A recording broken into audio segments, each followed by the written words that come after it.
ፌሚኒዝም በሚባል ኮንሰፕት የሴትነት እንቅስቃሴ በሚባል ኮንሰፕት ሴት ልጅ ተገፍታለች፣ በራሷ እንዳትወስን ሆናለች። ሴት ልጅ ለረጅም ዘመናት ተጠቅታለች።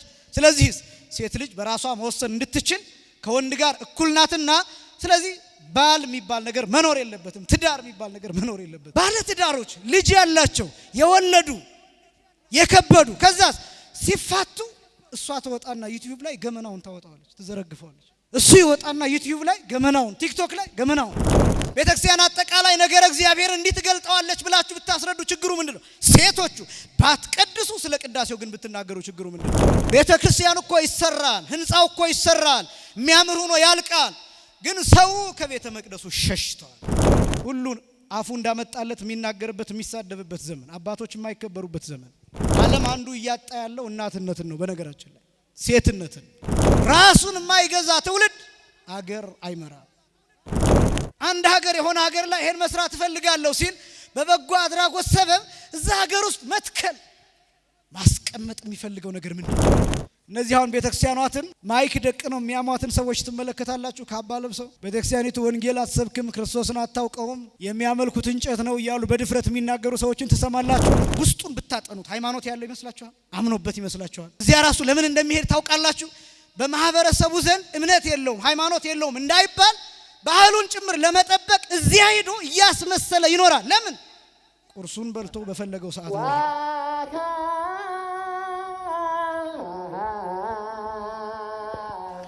በስመ አብ ወወልድ ወመንፈስ ቅዱስ አሃዱ አምላክ አሜን። ስብሐት ለእግዚአብሔር ኪያነ ዘፈጠረ ከመ ናምልኮ እንሰግድለት ዘንድ እናመልከው ዘንድ እንገዛለት ዘንድ እናመሰግነው ዘንድ የፈጠረን አምላካችን እግዚአብሔር የባህሪ ምስጋና ለእርሱ ይሁን። ስብሐት ለማርያም እማ አምላክ እግዝእትነ ወመድኃኒትነ መድኃኒታችን መመኪያችን ለምትሆን ለእናታችን ለንጽሕት ቅድስት ድንግል ማርያምም የጸጋ ምስጋና ለእርሷ ይሁን። ስብሐት ለመስቀለ ክርስቶስ ዕፀ መድኃኒት ኃይልነ ወፀወንነ ኃይላችን አምባችን መጠጊያችን ጋሻችን ለሚሆን በቀራንዮ ለተተከለ መድኃኒት ለሚባል ለክርስቶስ መስቀልም የጸጋ ምስጋና ለእርሱ ይሁን። ሁላችሁም በልዑል እግዚአብሔር ስም እንደምን ዋላችሁ? እንደምን ቆያችሁ? አምላካችን እግዚአብሔር በዚህ ዕለት በዚህ ሰዓት በዚህ ስፍራ ተገኝተን ቅዱስና ሕያው ዘላለማዊ የሆነውን ቃሉን እንድንሰማ ስለፈቀደልን ስሙ ለዘላለም የከበረና የተመሰገነ ይሁን። ለተወሰኑ ደቂቃዎች የምንማማርበት የትምህርት ርዕስ ስራ ፈቶችና ፍሬ ቢሶች እንዳትሆኑ ያደርጓችኋል በሚል ርዕስ ይሆናል። እደግመዋለሁ። ምናልባት ደንገጥ ስለሚያደርግ ቃሉ እንድትይዙት በመፈለግ ነው ይህንን የመረጥኩት። ስራ ፈቶችና ፍሬ ቢሶች እንዳትሆኑ ያደርጓችኋል። ሁለተኛ ጴጥሮስ ምዕራፍ 1 ቁጥር 8 ላይ የሚገኝ ኃይለ ቃል ነው። አስቀድሜ ማህበሩን በአክብሮት በአድናቆት ማመስገን እፈልጋለሁ። እኛ የመጣነው ትናንትና ነው። ለአንዲት ሰዓት ለማትሞላ አገልግሎት ነው የመጣነው። የቲኬት ወጪ አለ፣ የማረፊያ ወጪ አለ፣ የምግብ ወጪ አለ። እነዚህ ነገሮች ሁሉ ከምንቆይበት እዚህ ከምንቆምበት ሰዓት አንጻር በጣም ብዙ ነው። ግን ደግሞ እኔ በጣም የተደነቅኩት ማህበሩ ለእግዚአብሔር ቃል፣ ለወንጌል፣ ለዝማሬ ለዚህ የሰጠው ትኩረት ምን ያህል ትልቅ እንደሆነ ማሳየት የሚችል ነው እንጂ እውነቱን ለመናገር እንደ ስጋ ስናስበው እኔም እሳቀቃለሁ እግዚአብሔር በሚያውቀው። ለምን ትናንትና መተን እዚሁ አድረን ለዚች ደቂቃ ለዚች ሰዓት ብቻ ቆይተን ብዙ ወጪ መደረጉ ያንን እንደ ስጋ ስናስበው ይከብዳል። ነገር ግን ማህበሩ በእውቀትም በምግባርም የታነጸ መሆን ያስፈልገናል የሚል ሐሳብና በዚሁ በማህበሩ ሰበብም ወንጌል ለመስማት የሚመጡ የሚድኑ ሰዎች ሊኖሩ ስለሚችሉ አንድ ሰውም ቢሆን ንስሐ የሚገባ የሚቆርብ ስጋውን ደሙን የሚቀበል የሚመለስ ሊኖር ስለሚችል እግዚአብሔር በሚያውቀው ስራ እንዲሰራበት ራሱን ለእግዚአብሔር የሰጠ ማህበር በመሆኑ እጅግ በጣም ደስ ብሎኛል። በዚህም እግዚአብሔር እንድታመሰግኑ ነው። የሁለተኛ ቅዱስ ጴጥሮስ መልእክት ምዕራፍ 1 ቁጥር 8 ላይ ስራ ፈቶችና ፍሬ ቢሶች እንዳትሆኑ ያደርጓችኋል ይላል። ይህንን ርዕስ የመረጥኩበት ምክንያት አንደኛ ስራ ፈትነት ምንድነው? ፍሬ ቢስነት ምንድነው? ስራ ፈት እንዳንሆን ፍሬ ቢስ እንዳንሆን የሚያደርገን ምንድነው የሚለውን ሐሳብ ለማንሳት ስለፈለኩ ነው። የማስተምረው እዚህ ላላችሁት ብቻ አይደለም፣ እየተቀረጸ ስለሆነ አሁን ላይ በእያንዳንዱ አውደ ምህረት የምንናገረው ለሌሎችም ስለሚደርስ እነዚያንም ጭምር ታሳቢ በማድረግ አጠቃላይ ለትውልዱም መልእክት ከማስተላለፍ አንጻር ነው። ይሄ ዘመን በጣም ፍሬቢስ የሆነ ሰው የበዛበት ዘመን፣ ስራ ፈትነት የበዛበት ዘመን ነው። በጣም አስቸጋሪ አስጨናቂ ዘመን ነው እና መጽሐፍ ቅዱስ ይህንን ዘመን እንድንረዳና በዚህ ዘመን ውስጥ ያለ ፍሬ እንዳናልፍ መጽሐፍ ቅዱስ ምን ይለናል የሚለውን ለማሳየት ነው። ከዚያ ደግሞ ይሄ ማህበር ከሚሰራቸው ስራዎች ውስጥ የበጎ አድራጎት የሚል እያየሁኝ ነበር። ከመጽሐፍ ቅዱስ ከተገለጠው ሐሳብ አንጻር ይሄ ማህበር በመጽሐፍ ቅዱስ ሲመዘን ምን ይመስላል የሚለውንም እሱንም ከማሳየት አንጻር ነው። ሁለተኛ ጴጥሮስ ምዕራፍ 1 ከቁጥር 5 ጀምሮ እንዲህ ይላል። ስለዚህም ምክንያት ትጋትን ሁሉ እያሳያችሁ ይላል። ምንን ሁሉ?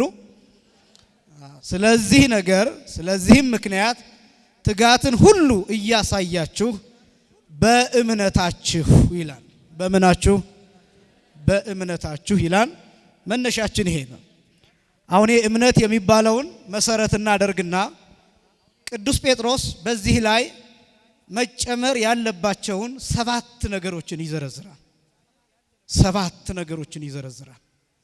የመጀመሪያው ትጋትን እያሳያችሁ፣ ስለዚህም ምክንያት በነገር ሁሉ በዚህ ሁሉ ትጋትን እያሳያችሁ በእምነታችሁ ይላል። ይሄ ትምህርት በመጀመሪያ የሚሰጠው እምነት ላለው ሰው ነው። ለክርስቲያኖች ለኦርቶዶክሳውያን የሚሰጥ ትምህርት ነው። ምክንያቱም እናንተ ያላችሁት በማህበር ነው። ማህበር እንግዲህ በብዙ አይነት ሊተረጎም ይችላል። ማህበር የሚለው የግዕዝ ቃል አንድነት ማለት ነው።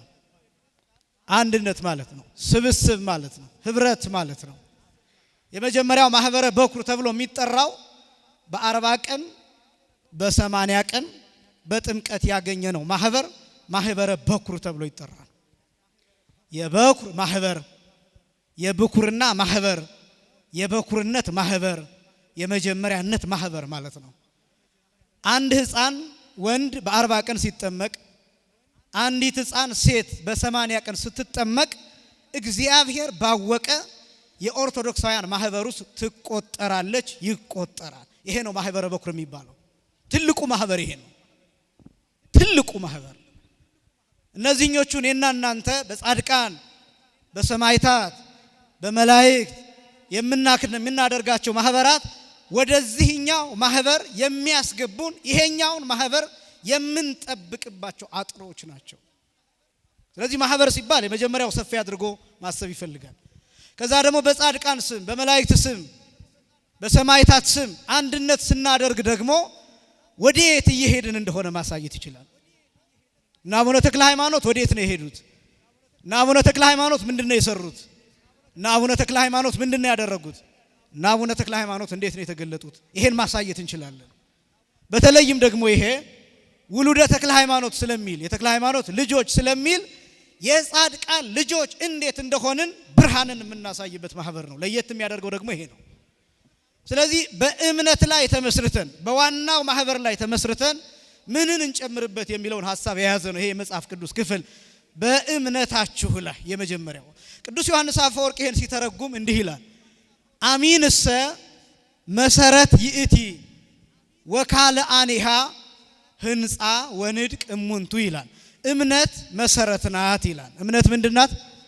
መሰረት ናት ይላል። እምነት መሰረት ነው። ወካለ አኒሃ ህንጻ ወንድቅ እሙንቱ ማለት ሌሎቹ እንደ ጣራ ናቸው፣ እንደ ግድግዳ ናቸው። መሰረት ከሌለ ይሄ ግድግዳ መቆም አይችልም። መሰረት ከሌለ ጣራ አይኖርንም። መሰረት ግን የግድ ያስፈልጋል። መሰረት ደግሞ ብቻ ቢሆን ይሄ ጣራ ከሌለ ይሄ ግድግዳ ከሌለ መሰባሰብ አንችልም፣ ባዶ ነው የሚሆነው። ስለዚህ መሰረትም ያስፈልጋል፣ ጣራም ያስፈልጋል፣ ግድግዳም ያስፈልጋል። ያኔ ቤት ይባላል። ስለዚህ የመጀመሪያው እምነት መሰረት ሆኖ በመሰረት ላይ መጨመር ያለብን ምንድነው የሚሉትን ነጥቦች ያሳያል። በነገራችን ላይ ይሄ መልእክት የቅዱስ ጴጥሮስ መልእክት የተጻፈው አንዱ እምነት እንጂ ስራ ያስፈልግም ለሚሉ ሰዎች መልስ የተጻፈ ነው።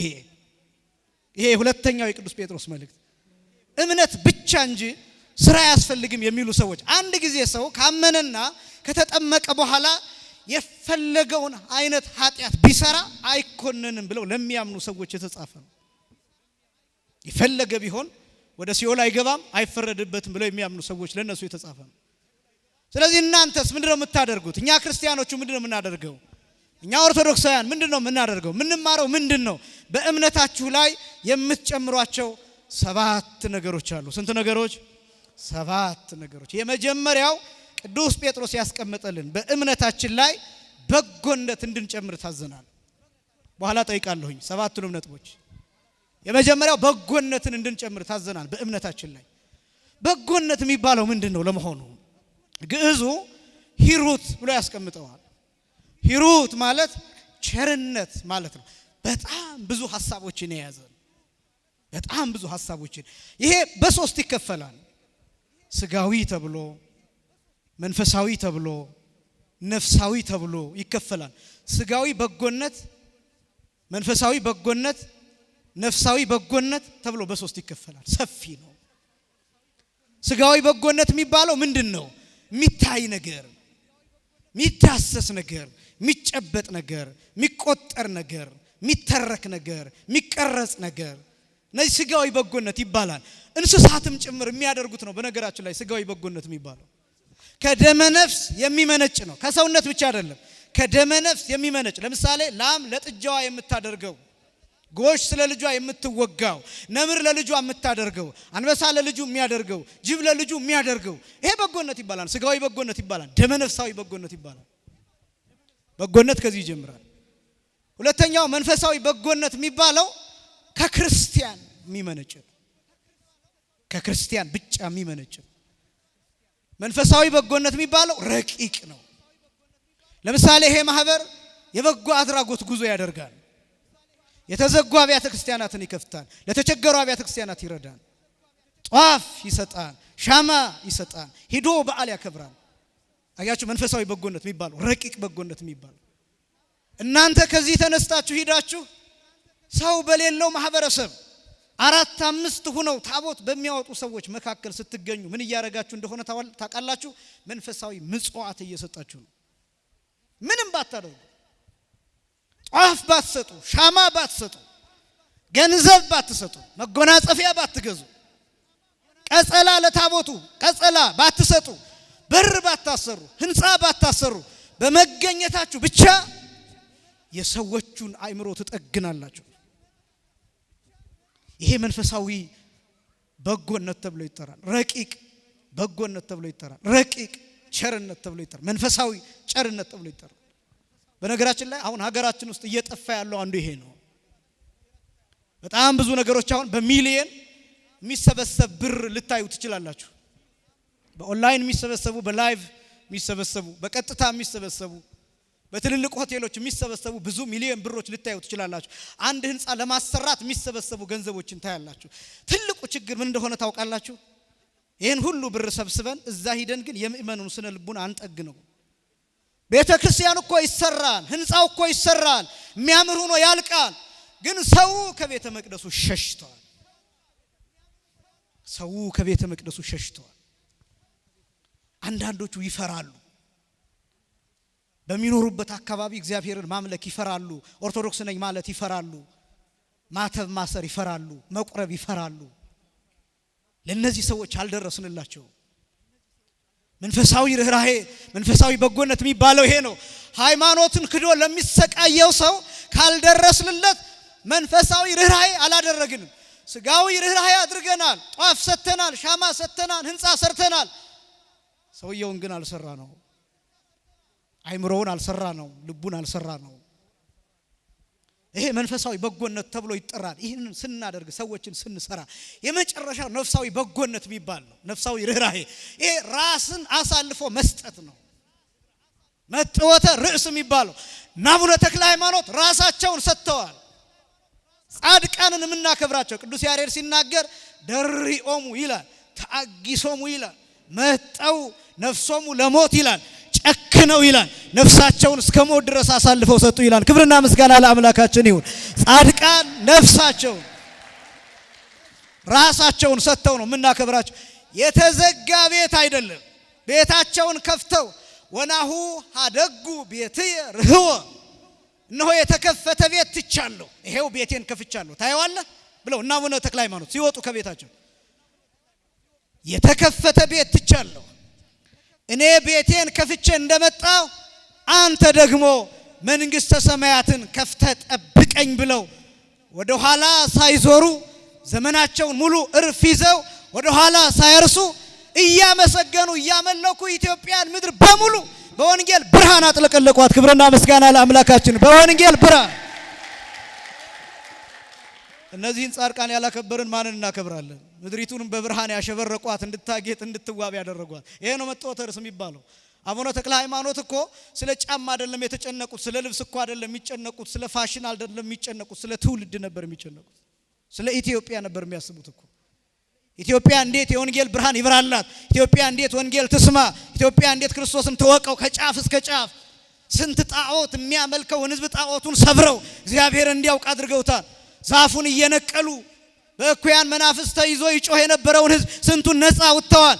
የክርስቶስ ባሪያ አገልጋይ ሐዲስ ሐዋርያ ሆነው ምድሪቱን በወንጌል ብርሃን አጥለቅልቀዋታል። ስለዚህ ጻድቁ አባታችን አቡነ ተክለ ሃይማኖትን እናከብራቸዋለን። መጥወተ ርዕስ የሚባል ይሄ ነው። በጎነት ጫፍ ሲደርስ ማለት ነው። በጎነት ጫፍ ሲደርስ ማለት ነው። የመጀመሪያው ስጋዊ በጎነት፣ ሁለተኛው መንፈሳዊ በጎነት፣ ሶስተኛው ነፍሳዊ በጎነት በእምነት ላይ የሚጨመር። በምን ላይ የሚጨመር? በእምነት ላይ የሚጨመር። ስለዚህ የመጀመሪያው በጎነት ነው። ሁለተኛው በእምነታችሁ ላይ ይላል ቅዱስ ጴጥሮስ ዕውቀት ጨምሩ ይላል። አንደኛ በጎነትን ጨምሩ፣ ሁለተኛ ዕውቀትን ጨምሩ ይላል። አንደኛ ምንን ጨምሩ? በጎነት። ሁለተኛ ዕውቀትን ጨምሩ ይላል። በእምነት ላይ የሚጨመር ዕውቀትም ስጋዊ፣ መንፈሳዊ፣ ነፍሳዊ ተብሎ ሊገለጥ ይችላል። አጠቃላይ ግን ዕውቀትን ጨምሩ ማለት መንፈሳዊ ዕውቀት፣ ስለ እግዚአብሔር ያለን ዕውቀት፣ የእግዚአብሔርን ማወቅ አይደለም፣ ስለ እግዚአብሔር ማወቅ ያለንን ግንዛቤ እሱን መጨመር ማለት ነው። ማወቅ ያስፈልጋል። በተለይ ይሄ ያለንበት ዘመን ዕውቀት የሚፈልግ ነው።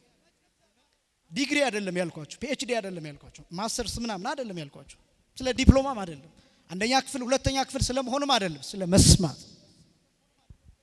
መስማት ነው። አንዱ ይሄ ጉባኤ ሁለተኛው በጎነትን ተናግሬ ያለው ይሄ ማህበር ሁለተኛ ዕውቀት እንዲጨመር ከማሰብ ይህንን ሁሉ ወጪ ያውጥቶ ይሄን ጉባኤ አዘጋጅቷል። አብዛኛው ማህበር እየበላ እየጠጣ ብቻ ይለያያል። አንዳንዱ ማህበር ይፎካከራል በድራፍት፣ በቢራ፣ ዊስኪ፣ በሬ በመጣል የተለያየ በግና ፍየል በማረድ በእነዚህ ነገሮች ይፎካከራል። ማህበሩ የማን ነው? የነገሌ።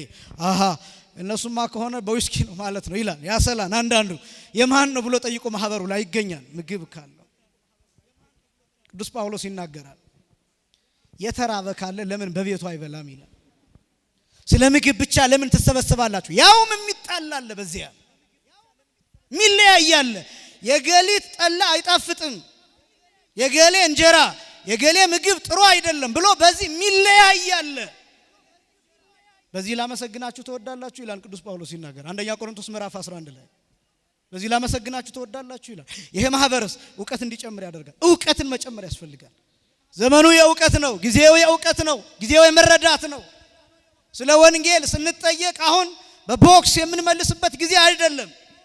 ቅዱሳት መጽሐፍትን አውቀን እኛ ራሳችን ጸንተን ሌሎችን የምናጸናበት ጊዜ ነው።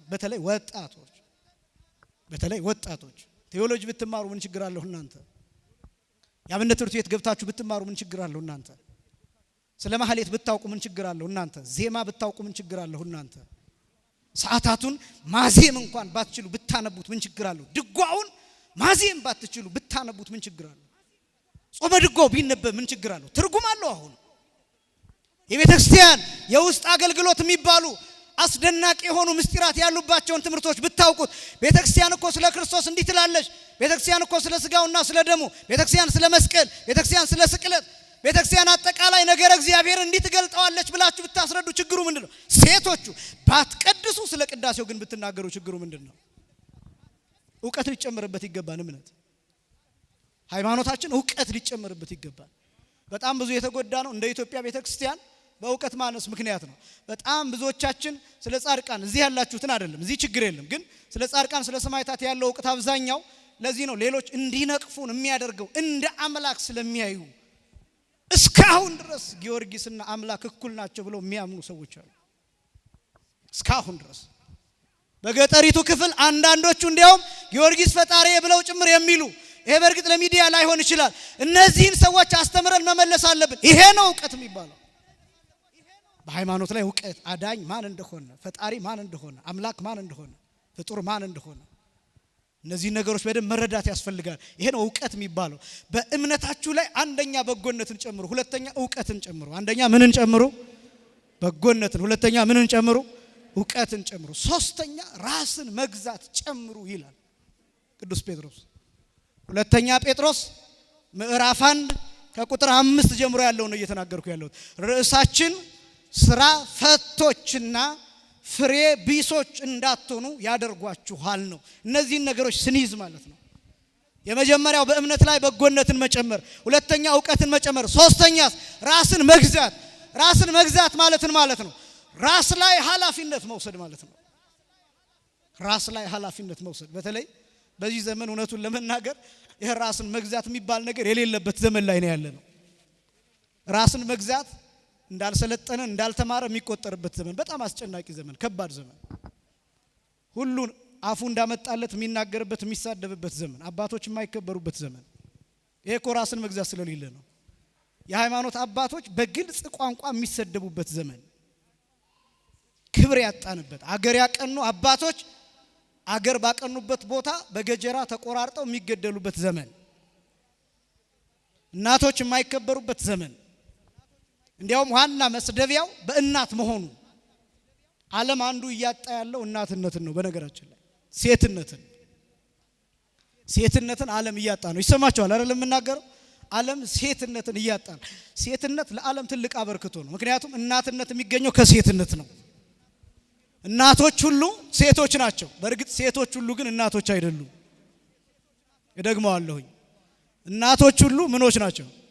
ሴቶች ናቸው። ሴቶች ሁሉ ግን ምን አይደሉም? እናቶች አይደሉም። ግን እናትነት የሚገኘው ከምንነት ነው? ከሴትነት እናትነት ይገኛል። ግን ዓለም እያጣ ያለው በራሱ ሴትነትን እየገፋ ወደ ኒውትራልነት እየቀየረው ነው። ወደ ግሉልነት እየቀየረው ነው። በምን አይነት ኮንሰፕት?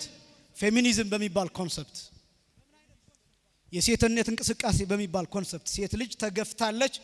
ሴት ልጅ በራሷ እንዳትወስን ሆናለች። ሴት ልጅ ለረጅም ዘመናት ተጠቅታለች። ስለዚህ ሴት ልጅ በራሷ መወሰን እንድትችል ከወንድ ጋር እኩል ናትና ስለዚህ ባል የሚባል ነገር መኖር የለበትም። ትዳር የሚባል ነገር መኖር የለበትም።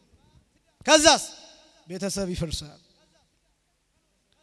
በመጽሐፍ ቅዱስ ውስጥ ያሉ የታላላቅ ሰዎችን ታሪክ ስትመለከቱ በእናትነት የተገነባ ነው።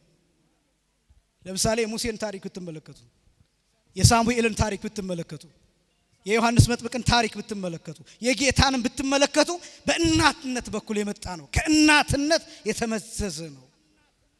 ስለዚህ ዓለም እናትነት እንዲጠፋ ይፈልጋል። ርህራሄ እንዲጠፋ ይፈልጋል። ይሄ ሲሆን ደግሞ ራስን መግዛት የሚባለው ነገር አፈር ድሜ ይበላል። ራሱን የማይገዛ ትውልድ አገር አይመራም፣ ታሪክ አይረከብም፣ አደራ አይጠብቅም። እና ራስን አለመግዛት በዚህ ዘመን ስካር የበዛበት፣ ዝሙት የበዛበት፣ ጭፈራ የበዛበት፣ እንደፈለገ ሰው ተንታኝ የሆነበት ዘመን፣ ይሄ ዘመን እጅግ በጣም ከባድ ነው። ስለዚህ ራስን የመግዛት ትምህርት መውሰድን ይፈልጋል። ራስን መግዛት ደግሞ መጨመር አለበት በእምነት ላይ። ራስን መግዛት ከምን ይጀምራል ቢባል ራስን ከማወቅ ይጀምራል። ራስን ከማወቅ፣ ራስን ከመረዳት፣ በጣም ይሄ ወሳኝ ነጥብ ነው። ራስን ማወቅ ማለት እኛ የምንወድቀው በምንድን ነው? የሚጥለን ምንድን ነው? የሚያሸንፈን ምንድን ነው? ለምሳሌ በምግብ ነው የምንሳሳተው፣ የምንታለለው። በዝሙት ነው የምንታለለው፣ የምንሳሳተው። በገንዘብ ነው የምንሳሳተው። በቤት በመኪና ነው የምንሳሳተው። በምንድን ነው የምንሳሳተው? በእውቀት ነው የምንሳሳተው። በምንድን ነው? ባለማወቅ ነው። ከቤተክርስቲያን በመራቅ ነው። በምንድን ነው የምንሳሳተው? ይሄን ማወቅ። ከዚያስ እንዲህ ሊያደርጉን የሚችሉ ነገሮችን እነሱን ማቆም፣ መዝጋት፣ ከዛ መጸለይ። ራስን መግዛት ይፈልጋል። በእምነት ላይ እነዚህ ነገሮች መጨመር አለባቸው። አንደኛ በጎነት፣ ሁለተኛ ዕውቀት፣ ሶስተኛ ራስን መግዛት። በእምነት ላይ እነዚህ ነገሮች መጨመር አለባቸው። አንደኛ በጎነት፣ ሁለተኛ ዕውቀት፣ ሶስተኛ አራተኛ መጽናት መጨመር አለበት። በነገራችን ላይ እየነገርኳችሁ ያለሁት እዚሁ ቅዱስ ጴጥሮስ ላይ የተዘረዘሩትን ብቻ ነው፣ የራሴን አይደለም። በእምነታችሁ ላይ እነዚህን ጨምሩ፣ በትጋት ሆናችሁ በእምነታችሁ ላይ እነዚህን 7 ነገሮች ጨምሩ ብሎ ነው ቅዱስ ጴጥሮስ ያዘዘው። የመጀመሪያው ምንድነው ትሉኝ እንደሆነ በጎነት፣ ሁለተኛውስ ዕውቀት፣ ሶስተኛውስ ራስን መግዛት፣ አራተኛስ መጽናት። መጽናት ማለት ምን ማለት ነው ቢባል የማይለወጥ ቋሚ የሆነ ማለት ነው። በተተከለበት ቦታ መቆየት፣ በተተከለበት ቦታ መቆየት፣ በክርስትናው መቆየት፣ በመንፈሳዊነቱ መቆየት፣ በጾም መቆየት፣ በጸሎት መቆየት፣ በንስሐ መቆየት፣ በስጋው ደሙ መቆየት፣ በማህበሩ መቆየት፣ በቤተ ክርስቲያኑ መቆየት፣ ለሱ መቆየት፣ በማህሌቱ መቆየት፣ በማንበቡ መቆየት፣ በመረዳቱ መቆየት፣ በትምህርቱ መቆየት፣ በትዳሩ መቆየት፣ መጽናት፣ መልካም በሆኑ ነገሮች መቀጠል። አሁን አይታችሁ ከሆነ እዚህ ዘመን በሽታ አንድ ነገር ይጀምራል፣ ያልቃል። ሰዎች የሆነ ፍቅር ይጀምራሉ፣ የሆነ ሰዓት ላይ ተጣሉ የሚል ዜና እንሰማለን። ሰዎች ድል ባለ ሰርግ ይጋባሉ፣ ከወራት በኋላ ይፋታሉ። እንደ ኖርማል ነገር አጨብጭበን የዳርናቸው ሰዎች ከሆነ ጊዜ በኋላ ተኮራርፈዋል። በቤተ ክርስቲያን ያየናቸው ሰዎች ወጥተዋል። በጽጌ ማህሌት የማይቀሩ የነበሩ ሰዎች የሉም። ጭራሽ ቤተ ክርስቲያን አይመጡም። ያለ ማቋረጥ እየመጡ ተተክለው ረጅም ሰዓት ይጸልዩ የነበሩ ሰዎች የሉም፣ ወጥተዋል፣ ደክመዋል፣ ዝለዋል። እነዚህ ነገሮች ከየት የመጡ ይመስላችኋል? ያጫጭር ነገር ከመፈለጋችን የተነሳ ይሄ ዲጂታሉ ዓለም፣ ይሄ ቨርቹዋል የሚባለው ዓለም፣ ይሄ ምናባዊው ዓለም ነገሮችን እንድንሰለች አድርጎናል። ስልቹ እንድንሆን፣ ትዳር ቶሎ እንዲሰለቸን፣ ፍቅር ቶሎ እንዲሰለቸን፣ ምግብ ቶሎ እንዲሰለቸን፣ የምንለብሰው ልብስ እንዲሰለቸን፣ ዛሬ የበላነው ምግብ ነገ መብላት እንዳንፈልግ እንዲሰለቸን፣ ቦታ እንዲሰለቸን። ለምንድነው ብዙ ሰው ከአዲስ አበባ ሐዋሳ የሚመጣው? ለምንድነው እዚህ ከተማ መቆየት የሚፈልገው? ቤቱ ይሰለቸዋል፣ ሰፈሩ ይሰለቸዋል። ሌላው ቀርቶ ሰዎቹ ይሰለቹታል፣ ዙሪያው ያሉት ሰዎች ይሰለቹታል። ሚስቱ ትሰለቸዋለች፣ ባሏ ይሰለቻታል። በዚህ ምክንያት ከትዳር ውጭ ይሆናል። ይሄ ዲጂታል የሚባለው ዓለም እንድንሰለች አድርጎናል። ቲክቶክ ላይ ተተክለን ስክሮል እናረጋለን። አንድ ነገር ላይ መቆየት አንፈልግም። 3 ደቂቃ መታገስ አንፈልግም። 1 ደቂቃ መታገስ አንፈልግም። ለምን? እንሰለቻለን። አማራጮች አቅርቦልናል። ምን ቆይባቸውን ቦታዎች ያውቃል። ፕላትፎርሙ ራሱ አልጎሪዝሙ ምን ቆይባቸውን ሙሉ ቪዲዮ አይተን ስንጨርስ ተመሳሳይ ቪዲዮ ያቀርብልናል። ያውቀናል። በነገራችን ላይ ስልቹ እንድንሆን አድርጎናል። ሰው መጽሐፍ ይጀምራል። ብዙ ሰው መጽሐፉን አይጨርሰውም፣ ይተኛበታል። በጣም ብዙ ጀምረን የተውናቸው ነገሮች አሉ። ጀምረን የተውናቸው ጸሎቶች አሉ። የማታ ጸሎት እንጀምራለን በስሜት፣ ከዛስ በማግስቱ አይ ደከመኝ እንደዚሁ ልተኛና ነገ እቀጥላለሁ፣ ከዛስ ይቀጥላል። የማታ ጸሎት ድራሹ ጠፋ። ጠዋት ላይ የጀመርናቸውን ጸሎቶች እናቋርጣለን። ለምን? እንሰለቻለን፣ ስልቾች ነን። መጽናት፣ በተተከልንበት ቦታ መቆም፣ ባለንበት ቦታ መቆም፣ በማህበራችን መጽናት፣ በጉባኤ መጽናት፣ በወንጌል መጽናት፣ የእግዚአብሔርን ቃል በመስማት መጽናት ያስፈልጋል። በእውነት እንዲህ አይነት ነገሮች አሁን እየጠፉ አቋም እየተቀያየረ፣ ለዚህ ነው በጣም ብዙ ሰዎችን ስንመለከት አሁን አቋማቸው ይቀያየራል። የተናገሩትን አይደግሙትም፣ የሚኖሩትን ህይወት ይተውታል። ሌላ ውሳኔ ይወስናሉ፣ ወደ ሌላ አማራጭ ወደሚመስላቸው ነገሮች ይሄዳሉ። ስለዚህ በእምነት ላይ መጽናት መጨመር አለበት። ለዚህ ነው በጣም ብዙ አሁን የሃይማኖት ለውጦችን ትመለከታላችሁ። አሁን ብዙ ሰው የሚመስለው ከኦርቶዶክስ ሃይማኖት ወደ ሌላ እየፈለሰ ነው ብሎ ነው የሚያስበው ሰው። በእርግጥ ስታቲስቲክስ መስራት ሊፈልግ ይችላል፣ መረጃ መስራት ሊፈልግ ይችላል። ቁም ነገሩ ግን ፋይናሊ እሺ ከኦርቶዶክስ አንድ ሰው ወጣ፣ ሌላ እምነት ሆነ። ከዛ ምንድነው የሚሆነው ነው? አጥኑት እስኪ እሱ ምንድነው የሚሆነው ነው? እዛ ሄዶ ምን እያደረገ ነው? ምን እየሰራ ነው? ውስጡን ብታጠኑት ሃይማኖት ያለው ይመስላችኋል? አምኖበት ይመስላችኋል? እዚያ ራሱ ለምን እንደሚሄድ ታውቃላችሁ? በማህበረሰቡ ዘንድ እምነት የለውም ሃይማኖት የለውም እንዳይባል ባህሉን ጭምር ለመጠበቅ እዚያ ሄዶ እያስመሰለ ይኖራል። ለምን? ቁርሱን በልቶ በፈለገው ሰዓት ነው የሚሄደው። በፈለገው ሰዓት የፈለገውን ለብሶ። እዚህ ስትመጡ እንድትለብሷቸው የምትታዘዟቸው ልብሶች አሉ። አጭር ቀሚስ መልበስ አይቻልም፣ ሱሪ መልበስ አይቻልም፣ ጸጉር ማሳየት አይቻልም። እንደዚህ ትባላላችሁ። ይሄን ሕግ ትጠብቃላችሁ። ሌላ ቦታ ስትሄዱስ ይሄ ነፃነት አለ። ምንም ሕግ የለም። ስለዚህ ሰው መጨረሻ ላይ ኤቲስት ከመሆኑ በፊት አስቀድሞ ይለማመዳል ዋዜማው። ስለዚህ ብዙ ሰው ወዴት ነው የሚሄደው? የመጨረሻው የዓለም ግብ ራሱ ምንድነው? ሃይማኖት አልባ ማድረግ ነው። ሰውን ሃይማኖተኛ የማድረግ ፍላጎት የላትም ዓለም። ፖለቲከኞች ህዝብ ሃይማኖተኛ እንዲሆን አይፈልጉም፣ ከሃይማኖት እንዲወጣ ይፈልጋሉ። ለምን? እንደፈለጉ እንዲያዙት። ስለዚህ እኔና እናንተ መጽናትን መለማመድ መቻል፣ ልጆቻችን እንዲጸኑ ማሳየት መቻል፣ አራያ መቻል፣ መሆን መቻል፣ ምሳሌ መሆን መቻል ያስፈልጋል። በእምነት ላይ እነዚህ መጨመር አለባቸው። አንደኛ በጎነት፣ ሁለተኛ ዕውቀት፣ ሶስተኛ ራስን መግዛት፣ አራተኛ መጽናት። አንደኛ ምን አልኳችሁ? በጎነት፣ ሁለተኛ ዕውቀት፣ ሶስተኛ አራተኛ መጽናት። እነዚህ በእምነት ላይ መጨመር አለባቸው። በምን ላይ? በእምነት ላይ። አምስተኛ እግዚአብሔርን መምሰል መጨመር አለበት ይላል ቅዱስ ጴጥሮስ። እግዚአብሔርን መምሰል መጨመር አለበት ይላል። እግዚአብሔርን መምሰል ይሄ እንግዲህ በብዙ በጣም ሰፊ ሐሳብ በነገረ መለኮት ቋንቋ ቴዎሲስ ተብሎ ይጠራል። ቴዎሲስ ማለት ወይም እግዚአብሔርን መምሰል ማለት አምላክነትን መሳተፍ ማለት ነው። አምላክነትን መሳተፍ ቅዱስ ጳውሎስ ሲነግረን አንደኛ ቆሮንቶስ ምዕራፍ 11 ከቁጥር 1 ጀምሮ እኔ ክርስቶስን እንደምመስለው እናንተ እኔን ምሰሉ ይላል። ስለዚህ እግዚአብሔርን መምሰል በስራ በተግባር በህይወት በእነዚህ ነገሮች እግዚአብሔርን መምሰል፣ በሐሳብ እግዚአብሔርን መምሰል ልክ እንደመቤታችን መቅድመ ተአምረ ማርያም ላይ እንደተገለጠው ሐሳቧ እንደማን ሐሳብ ነው? እንደ እግዚአብሔር ሐሳብ። መልኳ የማንን መልክ ይመስላል? የእግዚአብሔርን መልክ ይመስላል ተብሎ እንደተገለጠ እግዚአብሔርን የመምሰል ሂደት ማለት ነው። መለማመድ ማለት ነው። በአንድ ጊዜ አይደለም እግዚአብሔርን መምሰል የሚባለው ሂደት ነው። ይሄ ማለት መሰላችሁ ይመናል።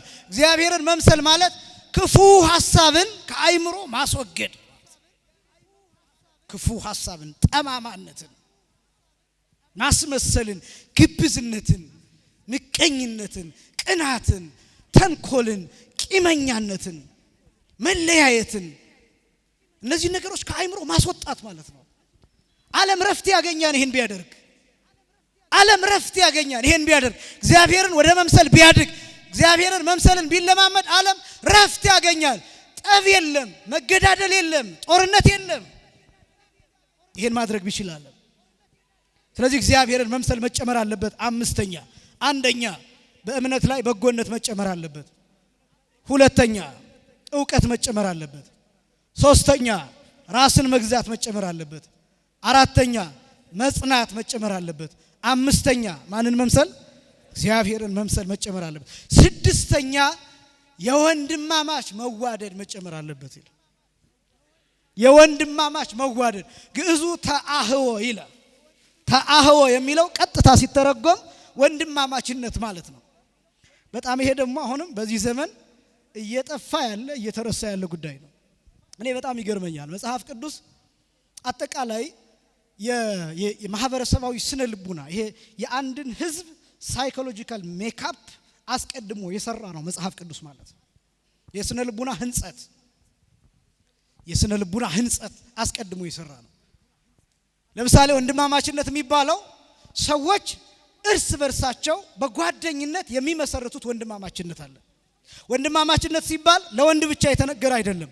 በአንጻሩ እህትማማችነት የሚለውን ጭምር የተጨመረ ነው። አንድ ላይ ስለሆነ አገላለጹ እንደዚህ። ለምሳሌ አትግደል የሚል በወንድ አንቀጽ የተገለጠ ቢሆንም አትግደይ የሚል ህግም አለ። አትግደይ እንደማለት ነው። ወንድማማችነት የሚለው እህትማማችነት ነው። የወንድማማችነት መዋደድ ማለት እርስ በእርስ መዋደድ፣ በአንድ ማህበር ውስጥ ያሉ ሰዎች መዋደድ፣ በንጹህ ፍቅር መዋደድ። አሁን በጣም ብዙ የማይተማመኑ ሰዎችን ትመለከታላችሁ። ዓለም ላይ ጓደኞች ሆነው የምናውቃቸው ሰዎች ልክ ሲጣሉ ፋይል አላቸው።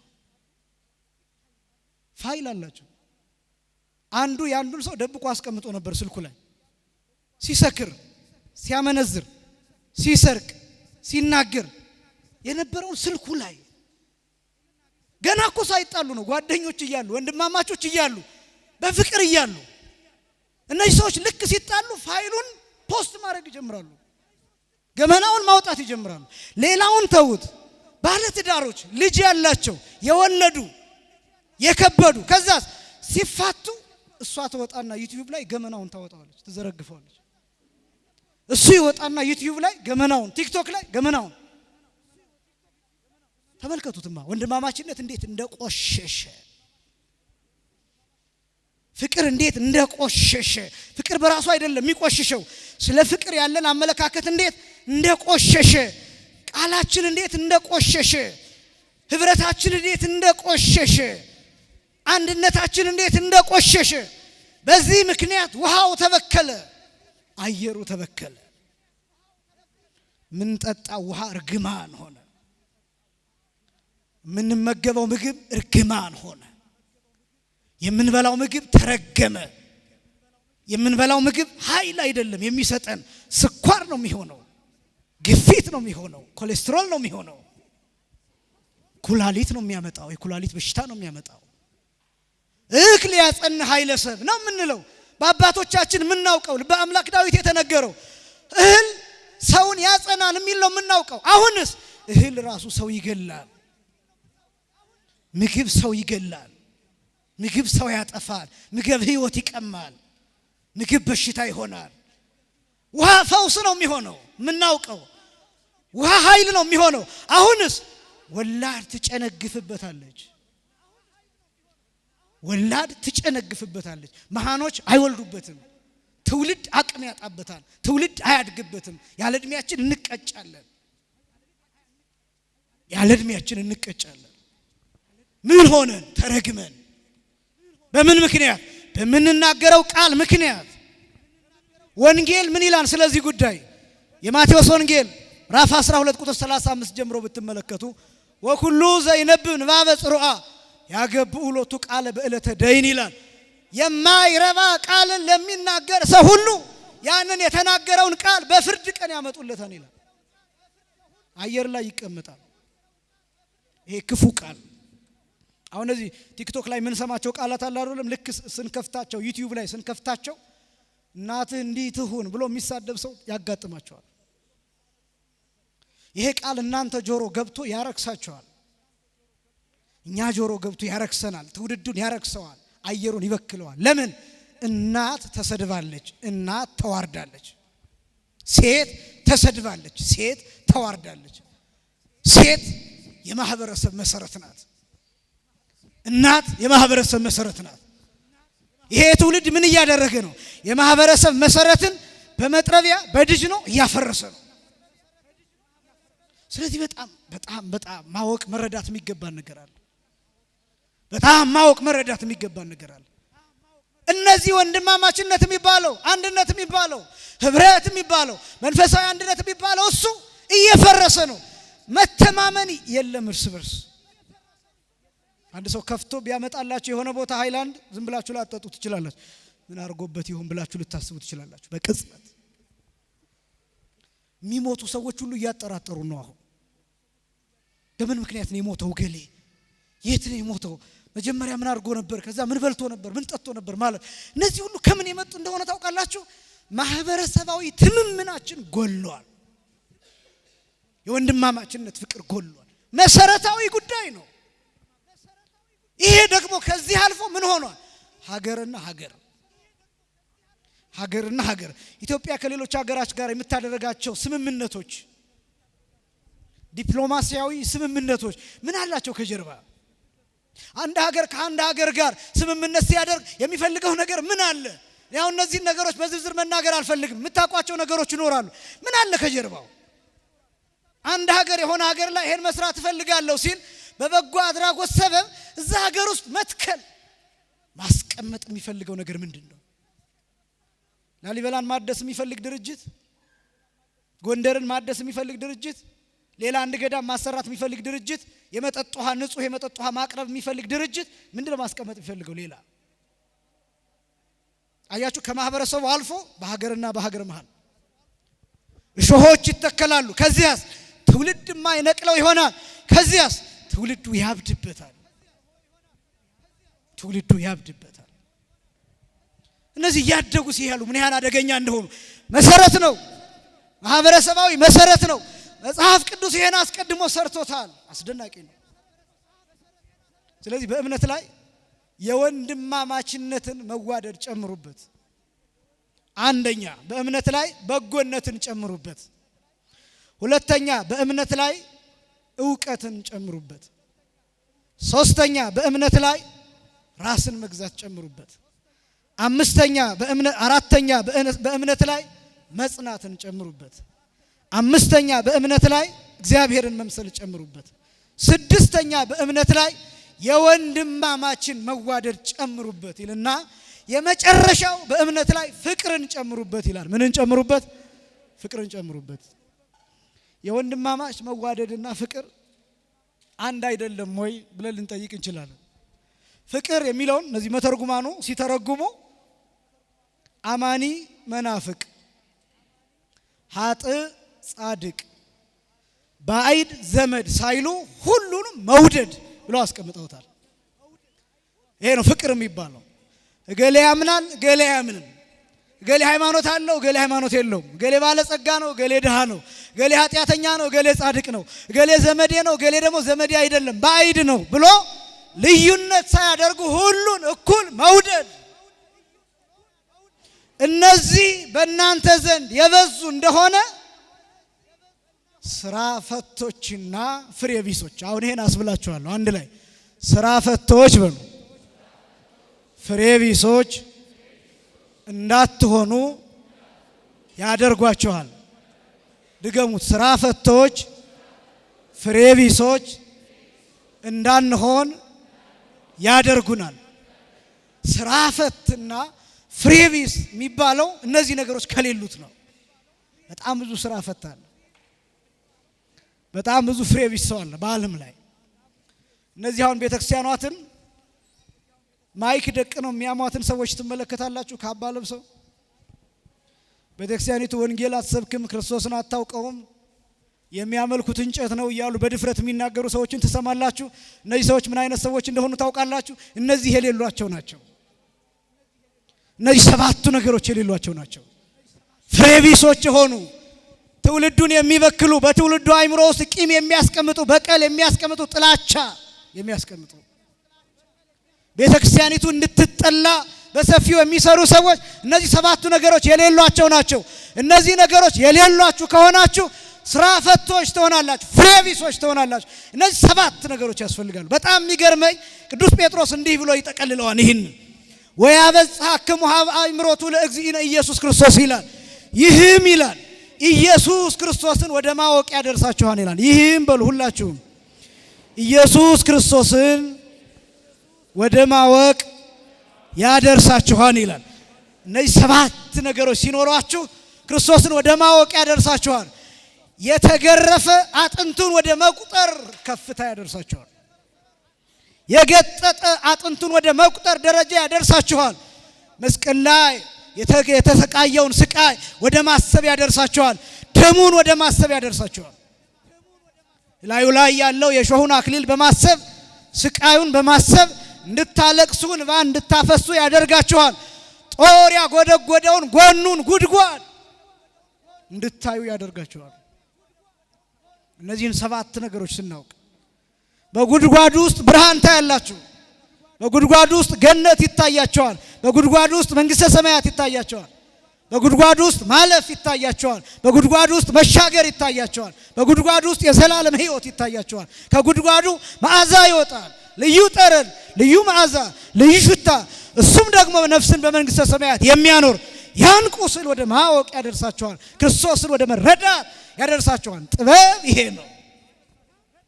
ጥበብ ይሄ ነው። የእውቀት ጥግ ይሄ ነው። የእውቀት ፍጻሜ ይሄ ነው። የእውቀት መጨረሻ ይሄ ነው። እነዚህ ሰባቱ ነገሮች በእምነት ላይ ሲጨመሩ ክርስቶስን ወደ ማወቅና ክርስቶስን እያሰቡ ወደ ማልቀስ ያደርሳቸዋል። ከፍ ያደርጋቸዋል። እንድትታዘዙ ያደርጋቸዋል።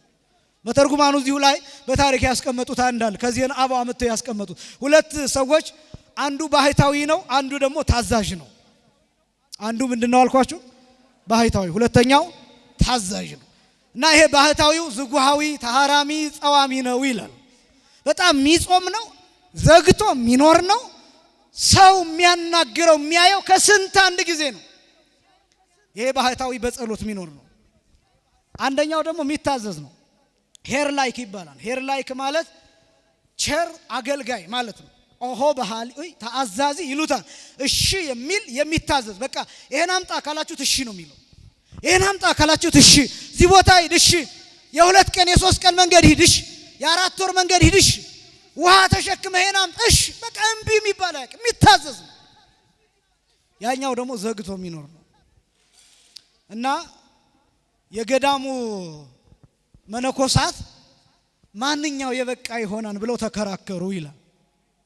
ባህታዊ የበቃ ይሆን ወይስ ደግሞ ይሄ የሚታዘዘው የበቃ ይሆናል ብለው ተከራከሩ ይላል። እና እንፈትናቸው ብለው ሁለቱንም አንድ ቦታ አዘዟቸው። እና በዓል ለምናደርግበት ቄጤማ እሱን ቆርጣችሁ የሆነ ቦታ ባህር ቦታ ሄዳችሁ ቄጤማ ይዛችሁልን ብለው የዘጋውን ባህታዊ ከሚታዘዘው ሰው ጋር ሁለቱን ላኳቸው ይላል። እና ሁለቱም ወደዛ ቦታ ሄዱና ባህሩ ላይ ቄጤማው ያለበት ቦታ ኃይለኛ አዞዎች ያሉበት አርገጻት ያሉበት ይላል። አዞዎች ያሉበት ነው። እና ይሄ የሚታዘዘው እሺ ብሎ የሚታዘዘው ሰው ጭራሽ አዞዎቹን አላያቸው። በአዞዎቹ ግን እየተራመደ ሄዶ ቄጤማውን መንቀል ጀመረ። ይሄኛው ባህታዊው የዘጋው ሰው ከሩቅ ሆኖ ይመለከተዋል። እና ዘወር ብሎ አየው። ያኛው እንዴ ወንድሜ ና እንጂ ቄጤማውን አትለቅልም እንዴ ሲለው ሆየ ህድገኒ ወንድሜ ሆይ ተወኝ፣ አዲ ይቆምኩ ውስተ ማዕርግ ሃይማኖትከ፣ አንተ በቆምክበት በሃይማኖት ማዕርግ እኔ አልቆምኩም፣ ገና አንተ ወደ ደረስክበት ደረጃ አልደረስኩም አለው። ተመልከቱት። ይሄ የሚታዘዘው ሰው። አንዳንድ ሰዎች ምንጣፍ እያነጠፉ የሚበቁ ይኖራሉ። መጥረጊያ ይዘው እየጠረጉ የሚበቁ ይኖራሉ። በር ላይ ሆነው የሚበቁ ይኖራሉ። ቤተክርስቲያን እየጠበቁ የሚበቁ ይኖራሉ። እንደዚህ ማህበሩን እያገለገሉ የሚበቁ ይኖራሉ። ከናንተ ጋር እየተጓዙ ሳታውቋቸው የሚበቁ ይኖራሉ። እንዲህ አይነት ሰዎች አሉ። እንዲህ አይነት ሰዎች በእምነታቸው ላይ እነዚህን ሰባቱን ነገሮች የጨመሩ ናቸው። ፍሬቢስ ያልሆኑ፣ ስራ ፈቶች ያልሆኑ። ክርስቲያን ስራ ፈት አይደለም። ክርስቲያን ፍሬቢስ አይደለም። ክርስቲያን ፍሬው ክርስቶስ የሚታይበት የሚገለጥበት ነውና ቅዱስ ጴጥሮስ እነዚህን ነገሮች አሳይቶናል። ጨረስኩኝ። አንድ ጊዜ ደግማቸውና እጠይቃቸዋለሁ። በእምነታችሁ ላይ እነዚህን ጨምሩ። አንደኛ በጎነትን፣ ሁለተኛ ዕውቀትን፣ ሶስተኛ ራስን መግዛት፣ አራተኛ መጽናትን፣ አምስተኛ እግዚአብሔርን መምሰል፣ ስድስተኛ የወንድማማችነት መዋደድ፣ ሰባተኛ ፍቅርን ወይም ሁሉን መውደድ ጨምሩ። አንደኛ በእምነታችሁ ላይ ምን ጨምሩ?